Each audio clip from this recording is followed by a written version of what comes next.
Good morning to Sew Let's Sew with Wendy. This is the another in the how-to series. The one before we made our quilt sandwich, and now I'm going to show you how I do cross-hatching. So I've got my work, and if I just bring my camera down, you'll be able to see what I'm doing. So all I do is I've got a heat erasable pen and quite a large long ruler. And I start by measuring 1 inch from the end and drawing a line, and then do 1 inch increments. If I move that hand out of the way, there we go. Now it does seem a little bit laborious, but the finished project that you'll end up with is really impressive. And also this is the easiest way to quilt anything. And so you'd carry on drawing your lines with a heat erasable pen. Right, so here we are back at the sewing machine. We've drawn 1 inch lines all across in one direction, and all we're going to do now is start to stitch them. So I get to the end, put my needle down. Now normally what I do is I'm not putting a walking foot on, because I understand that everybody hasn't got £50 to spend on a walking foot, so I haven't got one on. All I'm going to do is lengthen the stitch of the straight stitch that I'm going to do to its maximum. On my machine it's 4.8.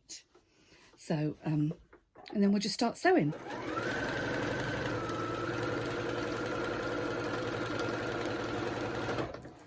And all I'm doing is keeping the work flat and slightly taut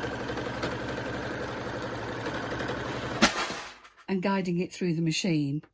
And I think that noise was the box of my quilt clips falling off my desk. Never worry. So I'm going all the way along.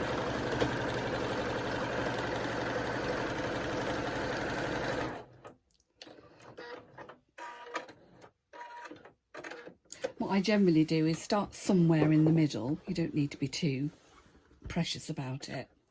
And stitch one way all the way along.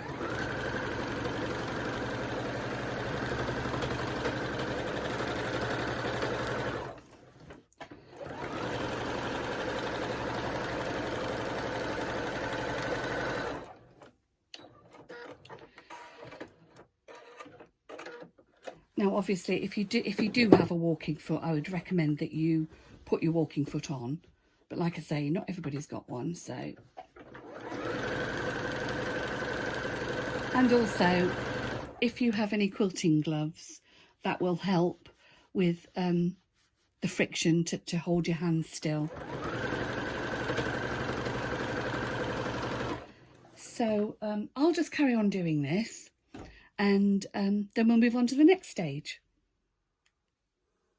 Hi, welcome back. I've stitched always, you know, down one way and across the other. And all I'm going to do now is iron out, you can see it on camera, the heat erasable pen. So I just thought I'd quickly show you that. Let me bring the camera down. There you go. So all I'm doing is just running the iron wherever the pen is. I'm hoping you can see this on camera, but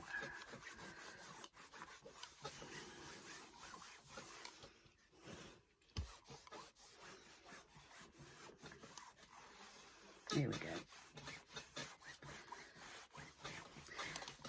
There. I'll carry on doing that, and then I'll show you the next step. Right, the next step is to trim away all of the excess that we don't need. So get yourself a ruler and a rotary cutter. Now what I do is I try and pick a line on my ruler and line it up here, and then See, if I put it there, I wouldn't be getting enough off. So if I move it along to effectively 1.5, so I'm going to line the red line on my ruler up with the blue line on my work and then cut.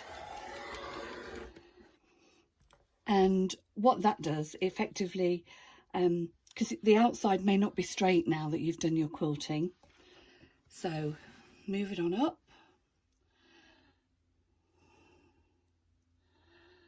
There we are.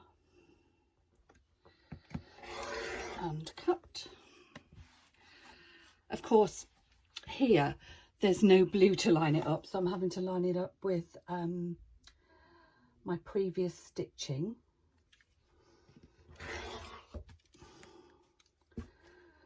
Just get rid of that.